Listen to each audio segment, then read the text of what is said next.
The views on a Breath of Fresh Air podcast reflects the parties involved, and we encourage you all to use it as a conversational tool that will lead to personal studies of your own. Hallelujah,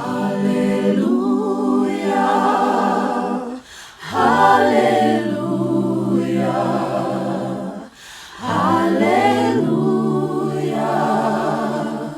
hallelujah. Welcome to a Breath of Fresh Air podcast. Here with your hosts, Earl Roberts and Nakhaz Gay. As a young person, Christianity can be so foggy, like smoke in the mirrors and so unclear. But we're here to bring you a breath of fresh air.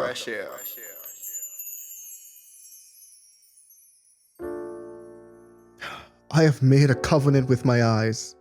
Why then should I look upon a young woman? For what is the allotment of God from above, an inheritance of the Almighty from on high? Is it not destruction for the wicked, and disaster for the workers of iniquity?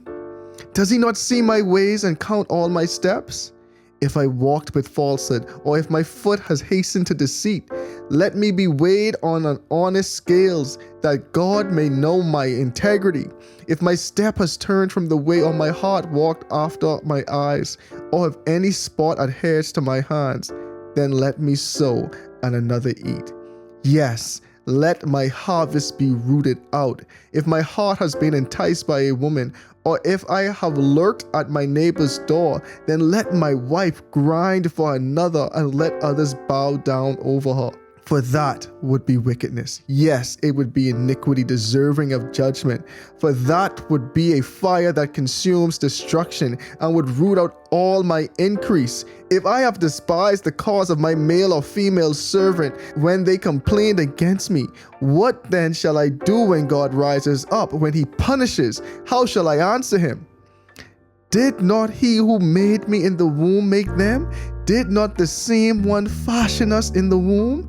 If I have kept from the poor their desire, or caused the eyes of the widow to fail, or eaten my morsel by myself, so that the fatherless could not eat of it, but from my youth I reared him as a father, and from my mother's womb I guided the widow. If I had seen anyone perish for lack of clothing, or any poor man without covering, if his heart has not blessed me, if he has not warmed with the fleece of my sheep, if I have raised my hand against the fatherless, when I saw I had help in the gate, then let my arm fall from my shoulder. Let my arm be torn from the socket, for destruction from God is a terror to me, and because of his magnificence I cannot endure. If I have made gold my hope, or said to find gold, you are my confidence. If I have rejoiced because my wealth was great, and because my hand had gained much.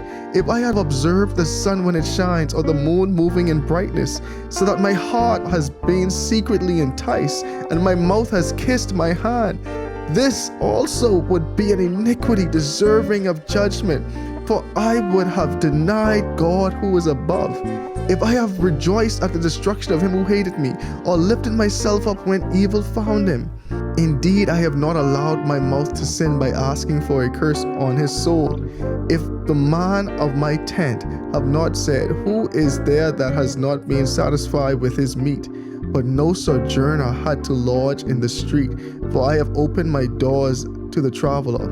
If I have covered my transgressions as Adam by hiding my iniquity in my bosom, because I feared the great multitude and dreaded the contempt of families, so that I kept silence and did not go out of the door. Oh, that I had one to hear me. Here is my mark, oh, that the Almighty would answer me, that my prosecutor had written a book. Surely I would carry it on my shoulder and bind it on me like a crown. I would declare to him that the number of my steps, like a prince, I would approach him. If my land cries out against me and its furrows weep together, if I have eaten its fruit without money, or caused the owners to lose their lives, then let thistles grow instead of wheat, and weeds instead of barley.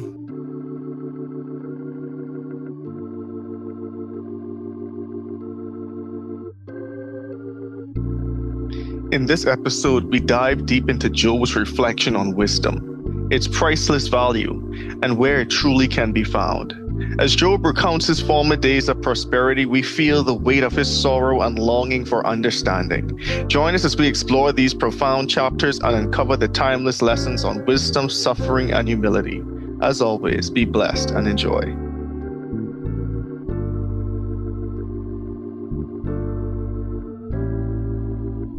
All right. Welcome back to another episode of A Breath of Fresh Air podcast. Here with your hosts, Nakhaz Gay. and Earl Roberts. We appreciate you guys for tuning in with us another week. And yeah, we are here going to be talking about the book of Job. We are in person again. We are recording third episode in a row. Yep. Just powering them out. You know, we needed a reserve, and God is willing. Got to prepare for the holidays, prepare for the winter. Boy, prepare Winter is coming. Real talk. But yeah, man. So we are going to first kick it off with Proverbs verse 6, as we've been doing, flopping between Proverbs and Psalms at the beginning of our episodes. So here we go. My son, if you become surety for your friend, if you have shaken hands and pledged for a stranger, you are snared by the words of your mouth. You are taken by the words of your mouth. So do this, my son, and deliver yourself. For you have come into the hand of your friend. Go and humble yourself. Plead with your friend. Give no sleep to your eyes, nor slumber to your eyelids. Deliver yourself like a gazelle from the hand of the hunter, and like a bird from the hand of the fowler. Go to the ant, you sluggard. Consider her ways and be wise, which having no captain, overseer, or ruler, provides her supplies in the summer, and gathers her food in the harvest. How long will you slumber, O sluggard? When will you arise from your sleep? A little sleep, a little slumber, a little folding of the hands to sleep. So shall your poverty come on you like a prowler, and your need like an armed man. A worthless person, a wicked man, walks with a perverse mouth. He winks with his eyes and shuffles his feet. He points with his fingers. Perversity is in his heart. He devises evil continually. He sows discord. Therefore his calamity shall come suddenly. Suddenly he shall be broken without remedy. These 6 things the Lord hates. Yes, 7 are an abomination to him. A proud look, a lying tongue, hands that shed innocent blood, a heart that devises wicked plans, feet that are swift in running to evil, a false witness who speaks lies, and one who sows discord among the brethren. My son, keep your father's command, and do not forsake the law of your mother. Bind them continually upon your heart. Tie them around your neck. When you roam, they will lead you. When you sleep, they will keep you. When you awake, they will speak with you.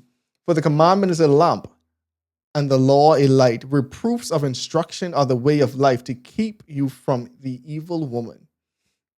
From the flattering tongue of a seductress, do not lust after her beauty in your heart, nor let her allure you with her eyelids.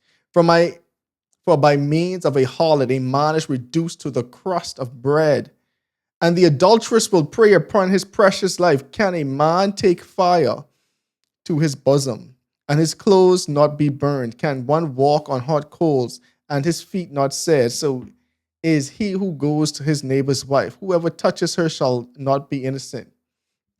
People do not despise a thief if he steals to satisfy himself when he is starving, yet when he is found, he must restore 7-fold. He may have to give up all the substance of his house. Whoever commits adultery with a woman lacks understanding. He who does so destroys his own soul. Wounds and dishonor he will get, and his reproach will not be wiped away. For jealousy is a husband's fury. Therefore he will not spare in the day of vengeance. He will not accept no recompense, nor will he be appeased, though you give many gifts. Boy, oh boy. All right, we're going to do like 4 different sections in one chapter. I know, and it's just gems in each section. I know. The first one, my son, if you become surety for your friend, if you have shaken hands in a pledge for a stranger, you are snared by the words of your mouth. You are taken by the words of your mouth. And it's so funny because it's like, why you can't? So when they say a surety, right? They're basically saying you pay off somebody debt, or you agree, I'll be on the hook for someone else's debt. You know what I mean? You put up a surety. That's like when you think of a surety, think about like when you try to make bail and you might put your house up as collateral, right? That's like someone saying, but you put your asset up as collateral for someone else's debt. You write a check that you it ain't that you can't cash. It's that I trying to teach you wisdom, and that's not a wise thing to do. You could lose your money. You see what I saying for something that ain't yours. Exactly. Don't be paying for other people's debt. You see what I saying? Like it ain't a wise thing to do. Now I think it's nuanced in that because if you just as a dread person and I just trying to help my friend out, that's that. But ain't no strings attached on that. You see what I'm saying? You giving that away out of the kindness of your heart. But if you don't put yourself on the line for someone else's situation. Don't put your name on something that you ain't involved in, you know? Just words of wisdom. I thought that was pretty dope. A little sleep, verse 10, a little sleep, a little slumber, a little folding of the hands. So shall your poverty come on you like a prowler, and your need like an armor. My mommy used to love that one.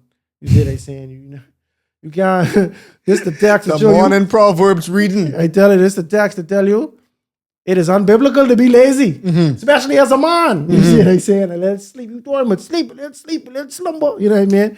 Poverty come upon you. And that's, as we go throughout this book, we can see how they talk about the sluggard, you know what I'm saying? Or the lazy person, you know what I'm saying? Like, they prioritize pleasure, you know, over actual things that are productive and necessary for them to get ahead in life, you know?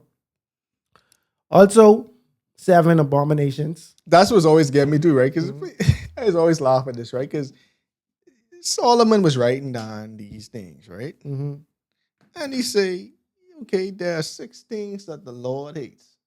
Yes. And then he say, yes, there are 7 abominations to him. And I was like, wait, why you just never going back and just say there are 7 abominations to him? It's like he was like thinking, right? Like, oh, it's only 6. Oh no, it's 7. It's actually 7, right? But then when he lists them out, I said, man, you kind of say lying twice. Oh, true. So that's why he's saying it's 6. So that's why he trying to show you it's 6, bro. That's true. A lying tongue and a false witness who speak lies. It's just like them two can come under the same umbrella. Yeah, but like, I think that might either be a translation thing or that might just be like a figure of speech, right? It's like him saying, well, 6 or 7 things, give or take, that God don't like. You know what I mean? Like, just how you look at it. If you look at these as 2 different things, cool, it's 7. But if you really think about it, it's really 6. Say, y'all ain't gonna catch me in no technicality. Yeah. But I think they use that type of phrase all the time, and they say, it's this, and then they say yes, and then they add another layer to what they just say, you know? But a proud look, lying tongue, hands that shed innocent blood. That one that just hit me for real. It's like, that's an abomination to me and all. You see what I'm saying? Like, a heart that devises wicked plans, feet that are swift in running to evil. That's another one too, because mercy. You remember back in school, somebody fighting.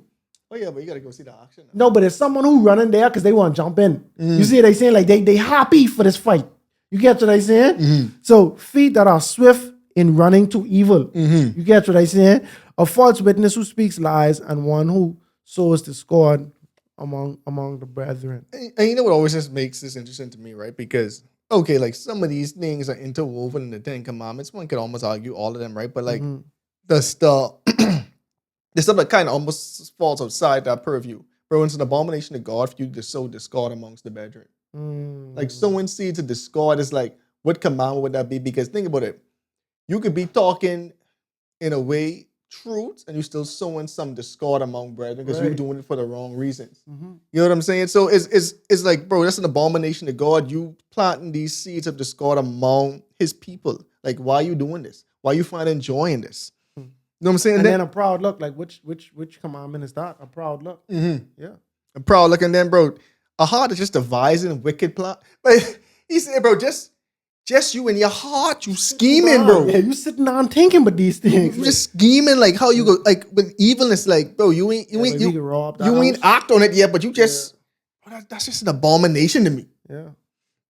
I think that's powerful. Yeah, that's crazy. And it's like in our human world, we don't put that much emphasis on some of these things. That's why it's always be laughable when you look at political parties and they try, some parties would be like, bro, we Christian, and they use that as their campaign, like ad, you know what I'm saying? Like they be riding on the coattail of Christianity, right? But I like, bro, when y'all say Christian, y'all just mean anti-homosexual and anti-abortion for real. Like, you see what I'm saying? But it's like, what about hearts that devise evil? You see what I'm saying? Or speaking lies or proud. Look, these things that God detests, these are abominations unto God, right? But y'all just let it fly. You see what I'm saying? What about idolatry? I'm not even trying to be funny, bro. It's people, because I don't get into politics. I actually do not. I just can't buy into that, bro, because I feel like I think too far beyond this whatever term it is. You see what I'm saying? And I a citizen of one country, but I live in another country, and I go for both countries. You see what I'm saying? And so I just be looking at it like, if we saying, hey, we pushing Christian, right? But we ain't speaking against idolatry. Like, but like, even we look at, even in our nation, bro, it's certain things that are certain things you just can't do in our country because they're like, oh, we a Christian country and a Christian council, they speak against that, right? But it's like, bro, the topic of idolatry, wait, nobody stands up for that, bro. Like, people is tell you don't be idle, right? But then you go to church, you see a pastor who have a golden seat, he have a bedazzled microphone. You see what he's saying? And ain't nobody saying, but hold on, this is an abomination unto God. This is a proud look, bro. You see what I'm saying? Like what you doing right now, bro? Like, you see what I'm saying? And like, even, but and it's so funny because in Adventist church, we don't do the jewelry thing, right? But you could see people who, it don't have to be jewelry, bro. You could be arrayed in some type of thing that isn't jewelry. It could be clothes. You see what I'm saying? It could be your house. It could be your car, bro. All of these things, but you could just remix the idolatry into however you want to put it, bro. It don't have to be jewels. You see what I'm saying? That's a fact. But a lot of times, like, people is be hounding on, and I just talking in general, bro. People is hound on that I'm Christian, right? But when they say Christian, they only really focusing on one or two things that in the Bible, bro. But it's things that they also compromise on, and they don't even realize it. We read in the book of Proverbs right now. That's the book of wisdom, bro. They saying by these things God hate. But God hates a proud look, bro. Every time you and I are proud, God hate that. That's crazy. You see what I'm saying? But it ain't saying, like, abomination to me, that's a little more smooth of a word, right? Because I like saying, oh yeah, God, this is just something that God just vehemently does not agree with. Like, he just is opposed it, right? It's a different if you say God hate that. Yep. God hate that. You know what I mean? God hates a lying tongue. I hate that. I hate a false witness. You see what I'm saying? A false witness who speaks lies. That's these things that God hate, you know? And I just feel like you ain't gonna know that unless you in the word. You see what I'm saying? These things you ain't gonna know. And then lastly, it's the adulterous. Now I like how the proverb, the author Solomon or whoever wrote this chapter, how they come at adultery, right? Because the Bible has been criticized for being like, what's the term when it's like just male dominant? I can't remember the word, but it's like it's lopsided the way males are look compared to females or compared to women, right? But here we see the villain is the woman, right? But all of the punishment is refocused on the man, right? So it's like they saying, but don't fall for that woman. That's another man wife, right? You do that, you can end up being destroyed. But they ain't saying, but harlots are so bad, they go in hell and they're this and that. I mean, these things can be implied, but the onus is on you. You see what I'm saying? There are wicked people who exist in the world. However, you don't have to involve yourself in that. Yeah. And I want you to know how detestable of a thing this is. It's like when we think about the 10 Commandments, right? You think about murder, very detestable. Like even me, when it's a hands that shed innocent blood, I just don't like that, bro. Like, by this person, by why they life so meaningless to you? You see what I'm saying? Oh, agreed. But think about it when you consider that bearing false witness is also a commandment. You see what I'm saying? Honoring your father and mother, also a commandment. Thou shalt not commit adultery, also a commandment. All of these things, but this in the do not, this up there with murder. You see what I'm saying? Like when we get to the New Testament, they say, by when you break one, you guilty of breaking all. Adventists, we worry about the Sabbath. Hey, don't break the Sabbath. I mean, I ain't gonna say we worry, we put extra emphasis on the Sabbath, right? But it's like, bro, we just as culpable if we having other gods before him, if we taking in his name in vain, you see what I'm saying, and committing adultery, lusting or coveting after your neighbor. You see what I'm saying? These things, but God does not like these things, you know? And I feel like when we really think about how these sins affect God, you know, and being aware of the sin, you know, we could now start to decide whether we're gonna follow after God and I guess suppress our fleshy desires, and follow after God, or if we're gonna give in, to temptation. Good thoughts. Yeah, bro. These proverbs, they gotta. I I lean more toward a proverb than the Psalms. I just feel like it's more straightforward, and then it's so much.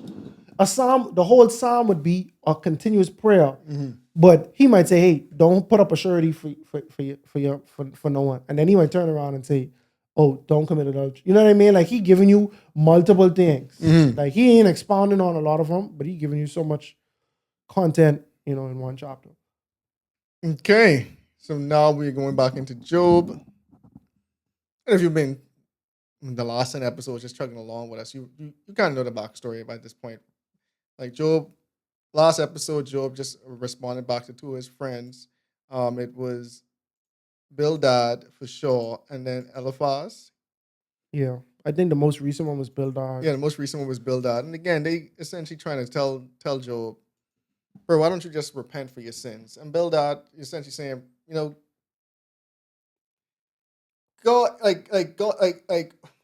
why you think your righteousness is so important to God, right? And then Job essentially responded like, bro, God is in charge of this big, vast universe, and maybe we just scratching the surface of our understanding of God. And his friends last episode accused him of crimes and stuff he did not do. And Job, long story short, was pleading his innocence. Yeah. He's saying, bro, I kept the commandments of God. Like, I kept the commandments of his lips. So all these things you accusing me of, bro, I just did not do. Yeah, he refused to admit any wrongdoing. Mm-hmm. And he maintained his innocence and his integrity, basically, while also reflecting on, the wicked and the punishment for the wicked. Exactly. So this chapter, we're going to go over a couple of verses, and it's just going to be all Job. Job just venting and talking about wisdom and talking about different things. And so it's going to be a chapter just solely focused on Job. So we're going to pick up from chapter 28. Surely there is a mine of silver, and a place where gold is refined. Iron is taken from the earth, and copper is smelted from ore. Man puts an end to darkness and searches every recess. For ore in the darkness and the shadow of death. He breaks open a shaft away from people, in places forgotten by feet. They hang far away from men. They swing to and fro. As for the earth, from it comes bread, and underneath it, it's turned up as by fire. Its stones are the sources of sapphires, and it contains gold dust. The path no bird knows, nor has a falcon's eye seen it. The proud lions have not trodden it, nor has the fierce lion passed over it. He puts his hand on the flint. He overturns the mountains as the roots. He cuts out channels in the rocks, and his eye sees every precious thing. He dams up the streams from trickling, and what is hidden he brings forth to light. But where can wisdom be found? And where is the place of understanding? Man does not know its value, nor is it found in the land of the living. The deep says, it is not in me, and the sea says, it is not with me. It cannot be purchased for gold, nor can silver be weighed for its price. It cannot be valued in the gold of the Ophir. It's in precious onyx or sapphire. Neither gold nor crystal can equal it, nor can it be exchanged for jewelry of fine gold. No mention shall be made of coral or quartz. For the price of wisdom is above rubies. The topaz of Ethiopia cannot equal it, nor can it be valued in pure gold. From where then does wisdom come? And where is the place of understanding? It is hidden from the eyes of all living, and concealed from the birds of the air. Destruction and death say, we have heard a report about it with our ears. God understands its way. He knows its place, for he looks to the ends of the earth and sees under the whole heavens to establish a way for the wind and apportion the waters by measure. When he made a law for the rain, and a path for the thunderbolt. I was going to say thunderbolt. Then he saw wisdom and declared it. He prepared it. Indeed, he searched it all out. And to man he said, behold, the fear of the Lord, that is wisdom, and depart from evil. And to depart from evil is understanding. Man, this sounds like something straight out of Ecclesiastes and Proverbs. For sure. For sure. And it's like, it begs the question, which one came first? Mercy. Because if this came before those books and Proverbs. Yeah, if this came before those books, then it means that the person who wrote those texts Had this as a reference. they was quoting, you know what I mean? It wasn't like an original thought. And there's nothing wrong with that, but it is interesting. It is interesting. And so, but look at what he's saying in that last verse. Mm-hmm. He saw wisdom and declared it, right? Talking about God. He prepared it. Indeed, he searched it out. And to man he said, behold, the fear of the Lord, that is wisdom. And to depart from evil is understanding. Mm-hmm. So he's saying that this come from God. Mm-hmm. You know what I mean? So it's like, it don't matter if he was before Solomon or after. He basically saying that this was a direct quote from God. You know, this was God's lesson to us that he taught us. Yeah, and this chapter it's peculiar, right? Because it's an interesting thing to think about. Like, where does wisdom come from? Where does wisdom come from, and what is its true value? Because we've seen he's talking about a lot of precious metals and precious stones. And he is saying, bro, wisdom is more valuable than all these things. And he goes on to say, bro, where can it be found? And it's also implying, and he also said, like, bro, man does not know its value. Mm-hmm. And that really makes me think, right? Because, like, what is the value of good wisdom? Mm. Like, what is the value of good knowledge? I mean, in some instances, the brothers could really save your life. In some instances, it can make you a very profitable person if you really. For sure. Depends on what type of knowledge you're getting, right? But, like, what is that value? And then in the grander context, bro, his friends keep on telling him he not wise. Mm-hmm. Because he ain't holding fast to the previous way of thinking about how God ordered the world. And he really trying to question back at them, like, bro, what is wisdom? Mm-hmm. What are the things that we think we know? Like, where does this actually come from? And Kaz just pointed out, like he said at the end, bro, it comes from God. So wisdom comes from God. It doesn't come from our ancestors. It doesn't come from our old traditions, bro. True wisdom comes from God. Yeah, and that's how he set it up, bro. Like, he started saying, bro, like, all of these precious metals, we know where they come from. In precious onyx or sapphire, like, it cannot be valued, like, in the gold of Ophir. But he started off by saying, like, surely there's a mine for silver and a place where gold is refined. Mm-hmm. Iron is taken from the earth and copper is smelted from ore. You know, like, these things that we value so much, we know how to get them. We know the process that it takes to have this diamond cut in the way that you like it, where it shines. So we know what it had to go through, right?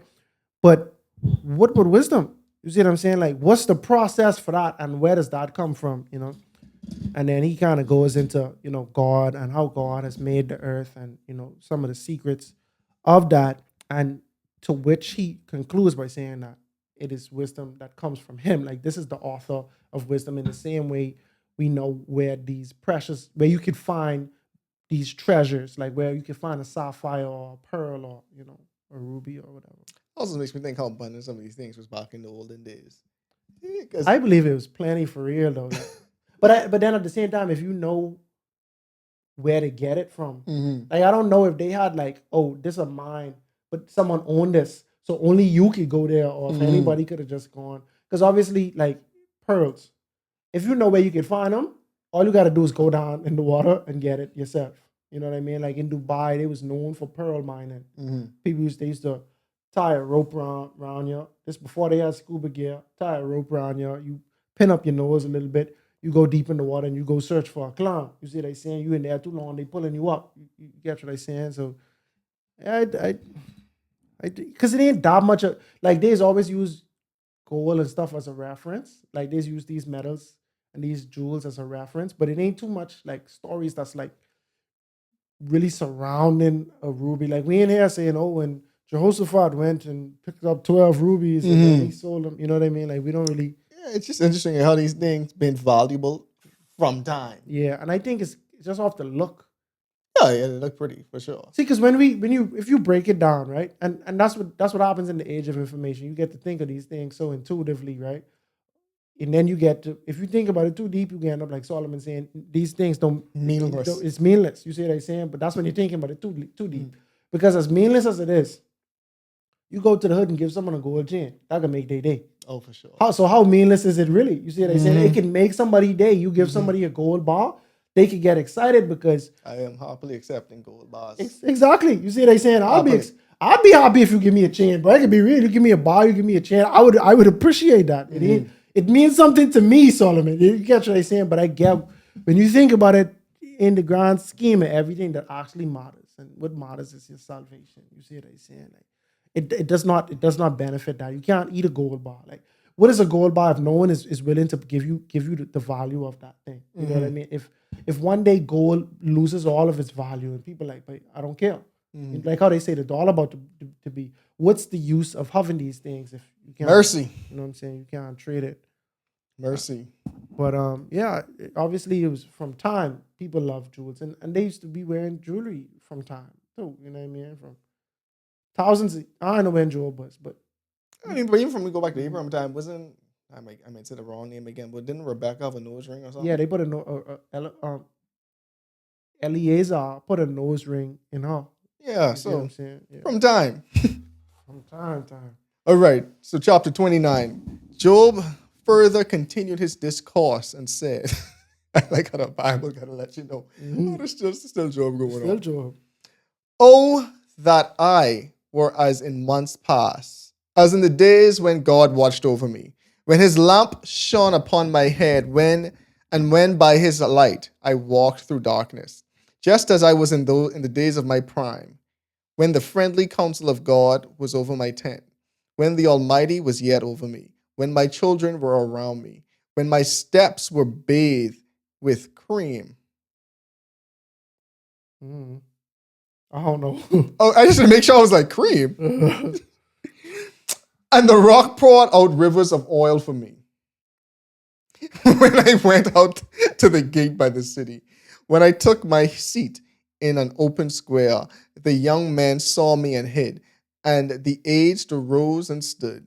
The princes refrained from talking, and they put their hand on their mouth. In your mind when I walked through. By bro. real talk. Everything stopped. The voice of the nobles were hushed. Their tongues stuck to the roof of their mouth. And the air heard, then it blessed me. And when the eyes saw it, then it approved me.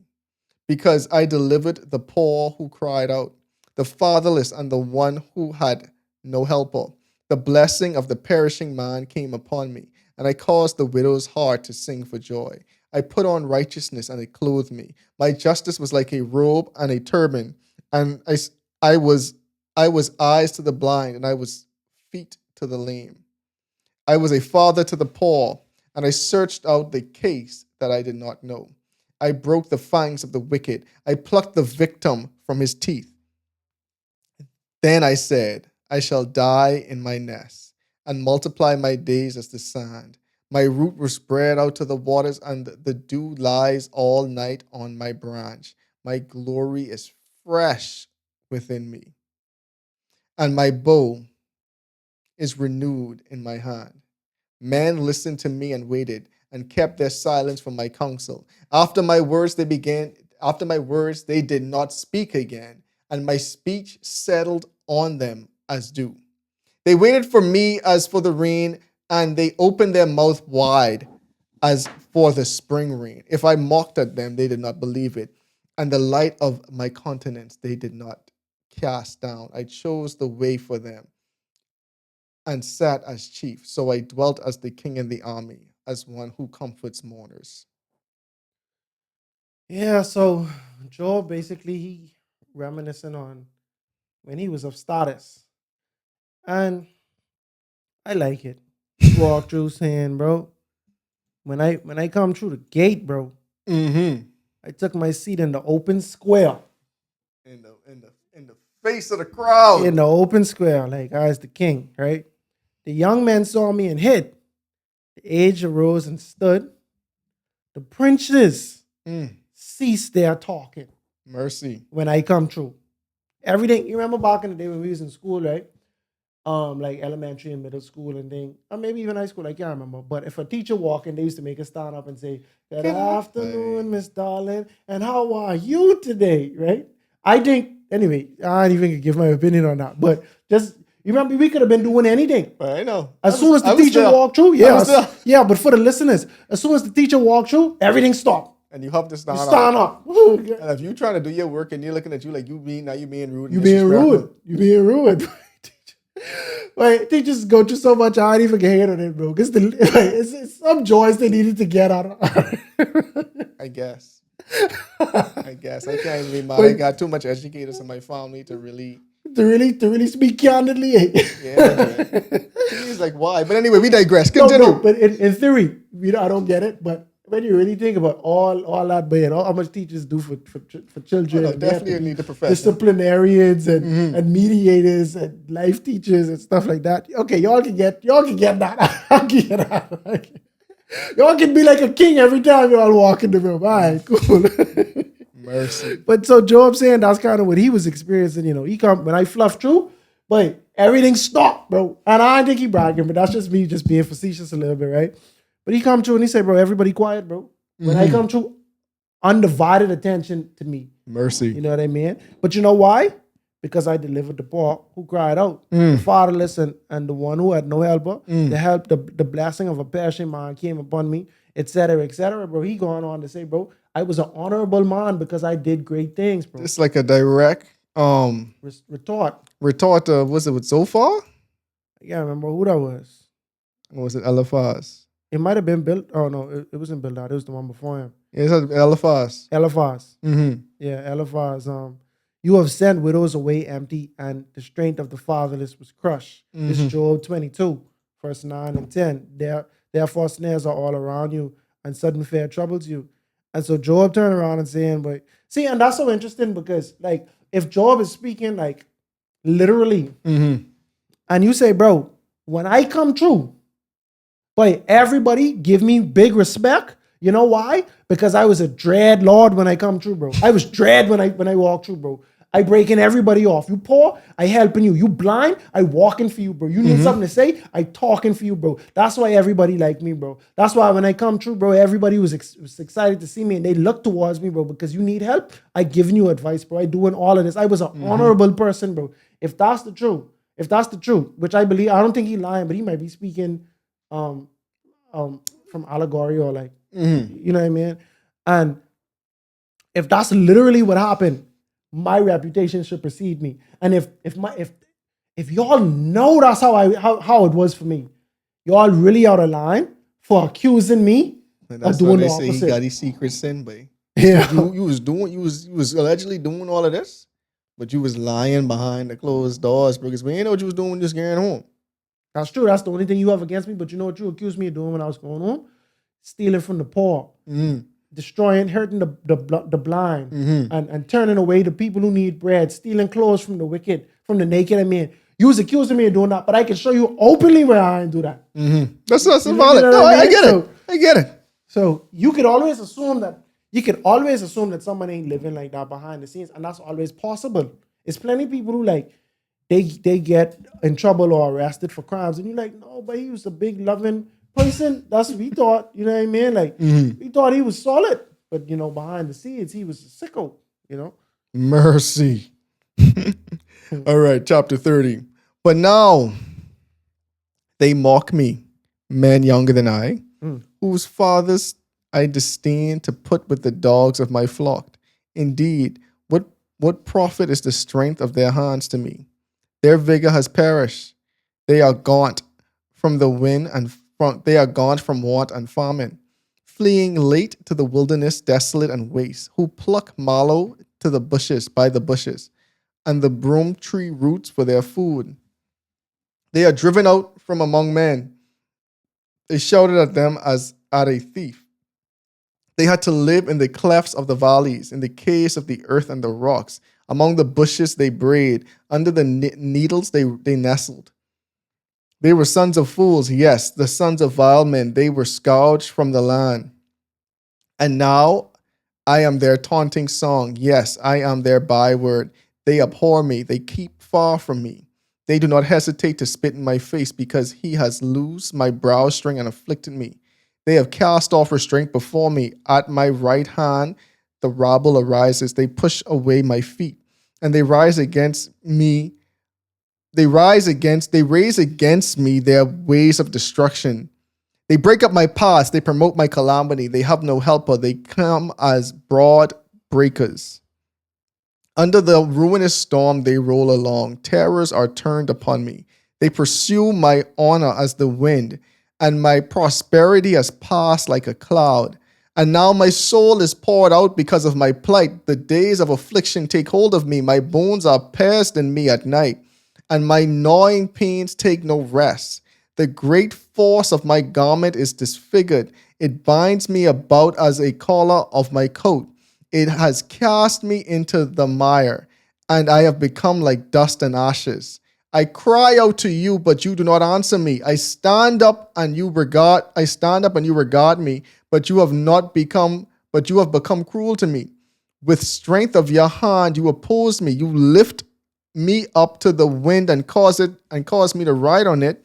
You spoil my success, for I know that you will bring me to death and to the house of the appointed for all living, and to the house appointed for all living. Surely he would not stretch out his hand against a heap of ruins if they cry out when he destroys it. Have I not wept for him who is in trouble? Has not my soul grieved for the poor? But I looked for good, evil came to me, and I waited for light, then came darkness. My heart is in turmoil and cannot rest. Days of affliction confront me. I go about mourning, but not in the sun. I stand up in the assembly and cry out for help. I am a brother of jackals, and my companions are ostriches. My skin grows black and falls from me. My bones burn with fever. My harp is turned to mourning, and my flute to the voice of those who weep. Wait, you know what? Interesting. Mm-hmm. I wonder if I say everything interesting. I was thinking about that too, but me, I was like, this also can't be a case study. You want to hear me say peculiar? Yeah, everything. But it's just so funny how it's like certain words or phrases. Oh, look at a cat. You have a cat? I do not have a cat. That's the black one. The black and white. Yeah, he just is coming through my yard, bro. Anyway, I'm sorry for the little what they call interruption, but listen to what Job say. And sometimes I just laugh it out. Just how, but okay, when I listen to raps, sometimes I just be so entertained by someone opening line in a rap song. Like, oh, this how you intro the line, right? My dog Job say, but now they mock at me, man younger than I. Now, mind you, this probably should have been one consistent chapter. Yeah, it's probably one consistent thing before. Yep. Right, because it's a they, and that was the first verse in this, but it's obviously referencing people from last chapter who he was saying that revered him so highly, right? But he said, bro, they mock at me, men younger than I, whose fathers I disdain to put with the dogs of my flock. Mercy. So I wouldn't even hire daddy to watch my dogs, bro. Boy, I say, boy, he's starting off the gate hard, eh? You see what I'm saying? And he's saying, boy, and that's your daddy. You use his son, and you laughing at me. But then he go down the line of people who just, it's like how soon they forget. It's like you style me like I was a dog, like I was a mutt, bro. Like you never, but you looking at me like I never do anything notable in my life, bro. And that's how you looking at me. That's how you laughing at me. Like you mocking me, you taunting me every single day. Like Job is really saying, bro, I am example of a fall from grace. Yes, sir. You know what I mean? They break up my path. They promote my calamity. They have no helper. They come as broad breakers until under the ruinous storm they roll along. Terrors are turned upon me. They pursue my honor as the wind, and my prosperity has passed like a cloud.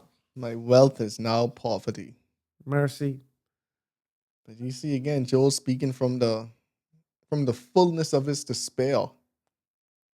Again, and it's evident too, right? Because we see in his last like few responses, right? It's really hurting him that he is crying out to God, but he's getting no response. Mm-hmm. Like, it's one thing for you to be punishing me, but now you ain't even, or you in Job's mind, you allowing the suffering to happen to me. Mm-hmm. But I can't even hear from you to get any type of understanding or even furthermore, any type of comfort. Yeah, you go Like, and ghost on me. I going through this alone. And the people you sent to me, well, they ain't really much help. I gotta do without these ones. And it's so funny because I just gotta assume I just can start assuming what I think is literal. And I probably ain't gonna be 100% right, but I ain't gonna be 100% wrong. So give or take. He's saying that I used to be well respected. Mm-hmm. Now, these people don't respect me. Even people who wasn't really even close to my level of prestige, they disrespect me, and they children disrespecting me, right? But I hadn't lost what I was. But I really just had a blank just now. But anyway, I think I was trying to say that Job. I remember now. When we read the word, when we read this book, it make it seem like all these things happen like in one day or within 2 days. So Job lost everything, and then he get a skin disease, and then he gone under that tree, and that's everything. But They're starting to paint the picture that was happening for a longer time. Yeah, a longer time, because they would have had time to look at him disgracefully. If I'd have just get this skin disease and I gone straight to the tree, I wouldn't have known how people react to me. And even, I think it might have been last episode or maybe episode before that, he was talking about how even all his friends and his family and his acquaintances, how they look at, that was 2 episodes ago, how they look at him and how they revere him now, which they don't look at him nice. He's offensive to them, if anything.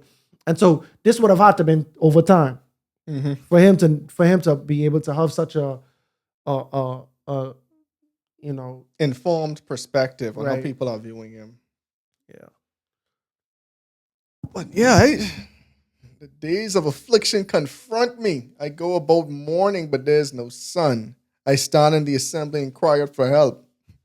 My boy says, "Companions are ostriches, though." Boy, That's just wild. that's crazy to me. I think that might have been the first time I ever see ostrich in the Bible, though. But Like, that's a good trivia question. Is Bro. ostrich in the Bible? you talk, Job's so interesting. Like, see me interesting again. Job's so peculiar. Hey, but 2 episodes ago, right? You did break down how sometimes the simple word just proves you can understand something or relate that information in an effective manner. Yeah, no, I agree with that too, though. I actually really like that because you have to work hard to be simple sometimes. You see what I'm saying? Like, because when you think about it, not everything you writing about or everything you communicating is going to be simple. If I ask you to describe to me as an accountant, describe to me what you do as a civil engineer, bro. You can't start giving me the abbreviations. Yeah, I do the BCP or you would. Bro. You can't do that. You really have to break it down for me. I remember my first day on the job, boy. I get hit with so much acronym. I say, Lord, I chose the right profession.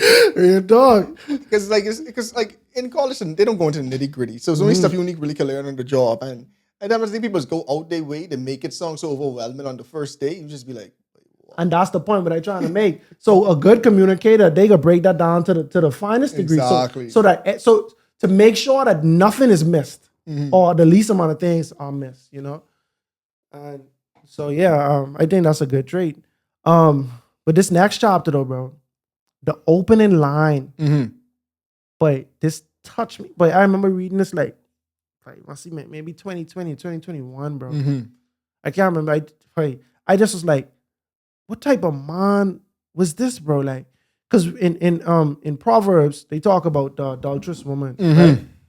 And at the beginning of this book, they talk about how Job was so righteous. But sometimes I really ask, like, what could you? How righteous was how he? could you be right? Like How righteous was he? right? Not how could you be righteous, but what did you do for them to have you as so righteous? Like how were you? You feel me? Because even sad to say, in the world we live in, we have so much examples of people who you just really was like, bro, this is a good dude. Yeah. then they have a real fall from grace, and you see where their weaknesses get put on front street, and sometimes it's magnified because they had this portrayal that they were so good. You see what I'm saying?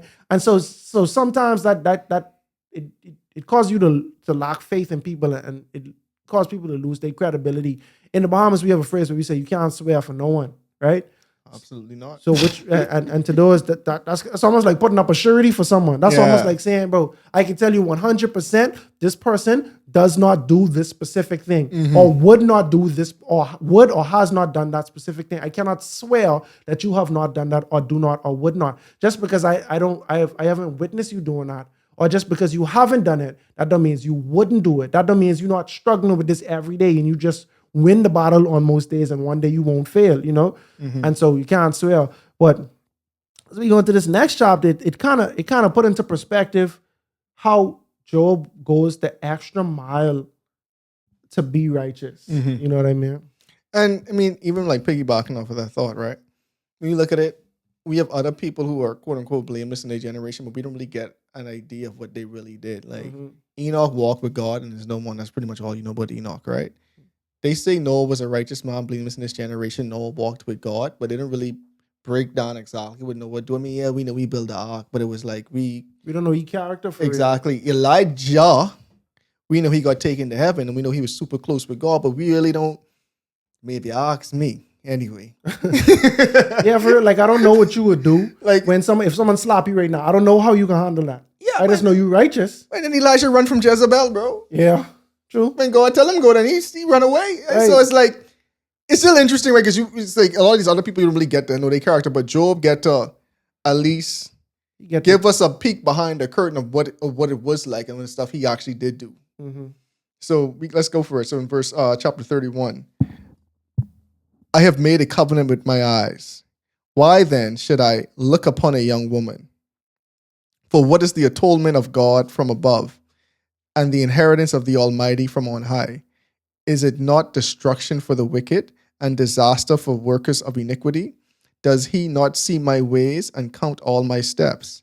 If I have walked with falsehood, or if my foot has hastened to deceit, let me be weighed on honest scales, that God may know my integrity. If my step has turned from the way, or my heart walked after my eyes, or if any spot adheres to my hands, then let me sow and another eat. Yes, let my harvest be rooted out. If my heart has been enticed by a woman, or if I lurked at my neighbor's door, then let my wife grind for another, and let others bow down.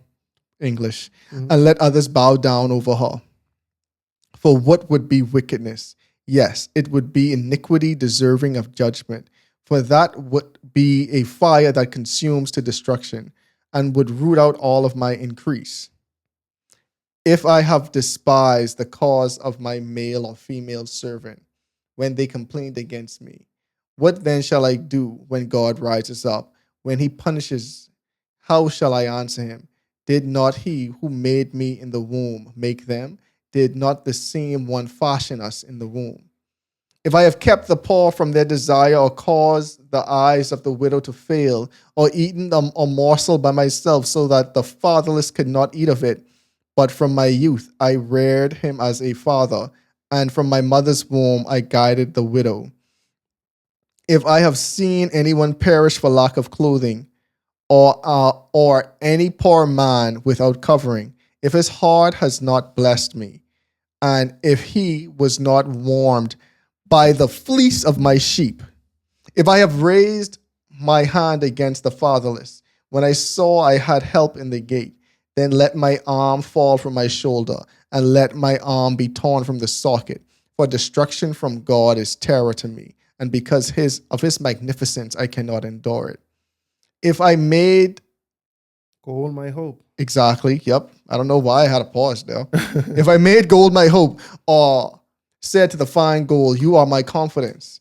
If I rejoice because of my wealth, because my wealth was great, and because my hand had gained much. If I have observed the sun when it shines, or the moon moving in brightness, so that my heart has been secretly enticed, and my mouth has kissed my hand.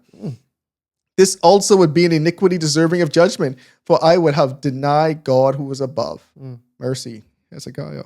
If I have rejoiced at the destruction of him who hated me, or lift myself up when evil found him, indeed I have not allowed my mouth to sin by asking for a curse on his soul. Mercy. If the man of my tent have not said, who is there that has not been satisfied with his meat? But no sojourner had to lodge in the street, for I have opened my doors to the traveler. If I have covered my transgression as Adam, by hiding my iniquity in my bosom, because I feared the great multitude and dreaded the contempt of families, so that I kept silence and did not go out of the door. Oh, that I had one to hear me. Here is my mark. Oh, that the Almighty would answer me, that my prosecutor had written a book. Surely I would carry it on my shoulder and bind it on me like a crown. I would declare to him the number of my steps. Like a prince, I would approach him. If my land cries out against me, its furrows weep together. If I have eaten its fruit without money, or caused the owners to lose their lives, then let thistles grow instead of wheat, and the weeds instead of barley. The words of Job are ended. So I like the detail that he gone in, and we got to do this before. Yeah. Yeah. Yep. But so firstly, he just speaking ifs. Mm-hmm. If I was like this, I could understand destruction. If I was like that, if I could like that. But the first thing I was like, bro, your boy say, if I made a covenant with my eyes, I have made a covenant with my eyes. Why should I look upon a young woman? Mercy. This boy make a promise to God. He ain't even looking at a woman like that, bro. Mercy. But he ain't even looking that way, bro. Like that's the level of righteousness Job was in. He ain't even putting himself in the predicament where it could be a sin.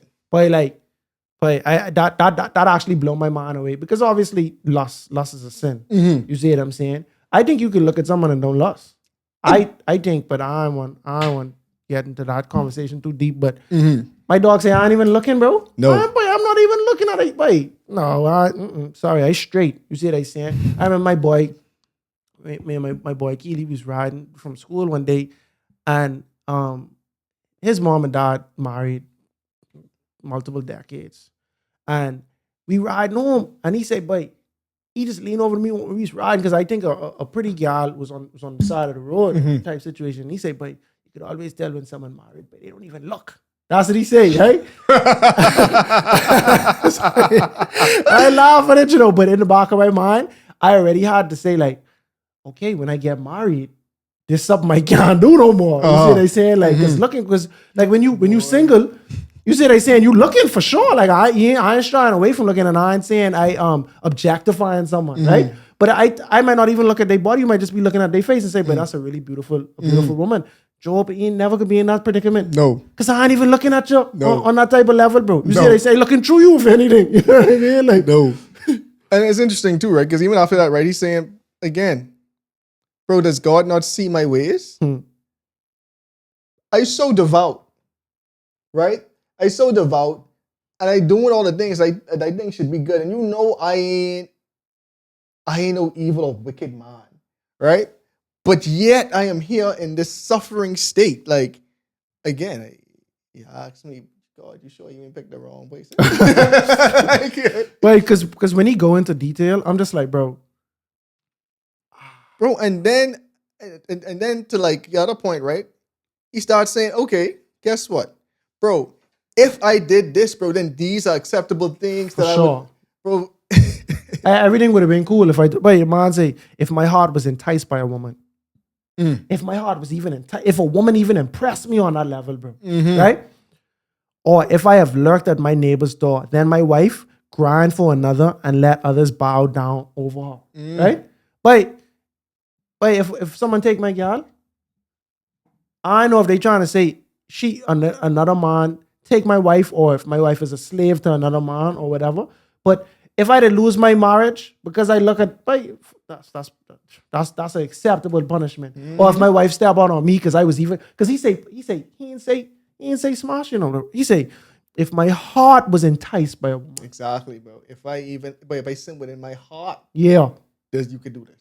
If that would have been fair game. Because it say if I looked at my neighbor's door, that means like you come in with the intent. But that don't explicitly say if I had cheated XYZ. But he trying to say, but even if I had that in my heart, if I wanted to do that, acceptable, right? So I love that, bro. Like, but he said, if I had made gold my hope, or said to find gold, you are my confidence. This is a rich man saying talking like this, bro.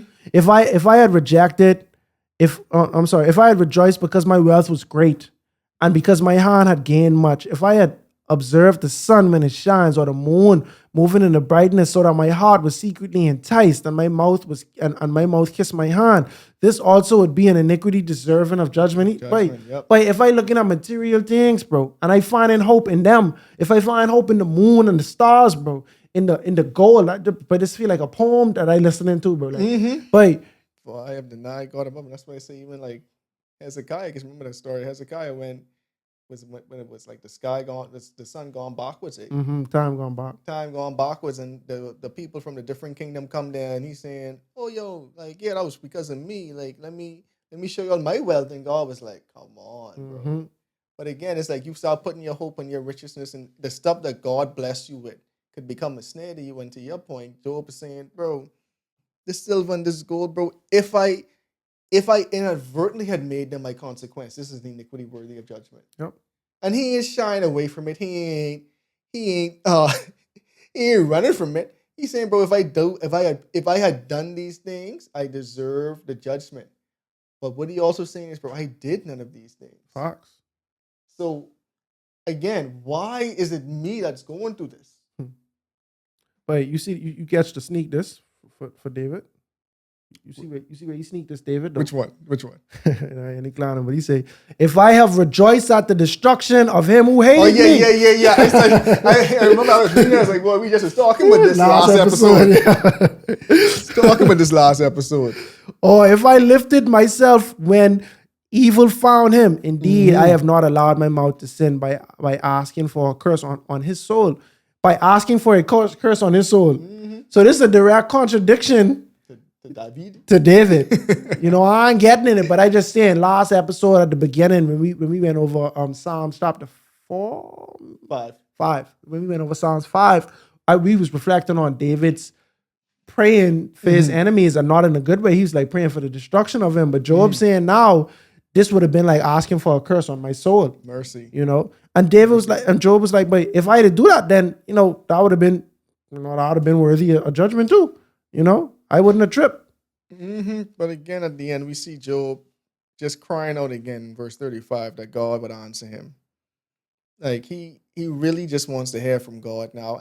I can imagine that. Like, I just want some comfort or some explanation as to why I'm going through it. But it's so interesting too because God couldn't tell Job the reason. Because then we talked about this maybe like 5, 6, 7 episodes ago, but if Job had known why he was going through what he was going through, it would kind of negate the whole test. Yeah. Because now you ain't questioning it no more. Now you even can challenge the devil, but throw your worst at me. Right. Now it's a badge of honor now.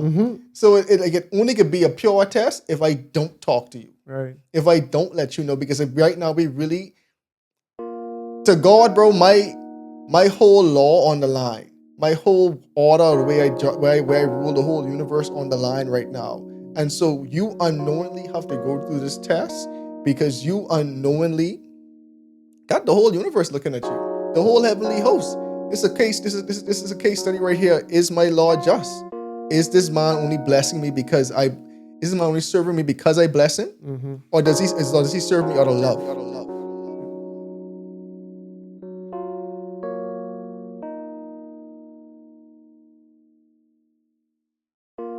On this episode, Job continues to maintain his innocence. And this time he is more thorough than ever. He takes the time to dispel any myths that his friends may have of him by explaining all of the righteous practices that he lived by throughout his life. And afterward, Eliphaz, Zophar, and Bildad accused Job no more because he was right in his own eyes. But we'll talk more about that on the next episode of A Breath of Fresh Air.